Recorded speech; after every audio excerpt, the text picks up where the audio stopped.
રાજકીય પક્ષ જીતનો જશ્ન મનાવી રહી છે ત્યારે સામાન્ય જનતા માટે મોંઘવારીની રિટર્ન ગિફ્ટ તૈયાર છે।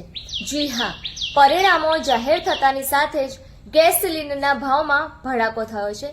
નવી સરકારના ગઠન વચ્ચે સરકાર જનતા પર મોંઘવારીનો મોટો બોમ્બ ફૂટ્યો છે। જેમ અપેક્ષા હતી તેમ ચૂંટણી પ્રક્રિયા પૂરી થતાની સાથે જ સરકારી ઓઇલ કંપનીઓએ ભાવ વધારો ઝીક્યો છે। 1 મે 2026થી કોમર્શિયલ સિલિન્ડરના ભાવમાં તોતિંગ વધારો કરવામાં આવ્યો છે। ચૂંટણીના પરિણામો આવવાની સાથે જ ગુજરાત વેપારીઓ અને જનતા માટે માઠા સમાચાર સામે આવ્યા છે।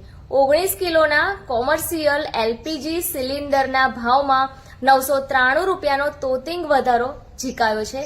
આ વધારા સાથે જ ગુજરાતના મુખ્ય શહેરો એટલે કે અમદાવાદ, સુરત અને રાજકોટમાં પણ કોમર્શિયલ સિલિન્ડરના ભાવમાં 3000ની સપાટી વટાવી ગઈ છે।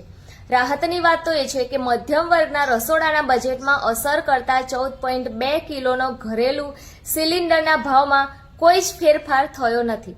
ગુજરાત ખાણીપીણીના શોખ માટે જાણીતું છે, પરંતુ કોમર્શિયલ ગેસના આ ભાવ વધારાના કારણે હવે હોટલ, રેસ્ટોરન્ટમાં જમવું પણ પ્રશ્ન ઊભો છે। ખાસ કરીને ગુજરાતીઓના મનપસંદ અને સ્ટ્રીટ ફૂડના ભાવમાં પણ વધારો ઝીકાવાની પૂરેપૂરી શક્યતા છે।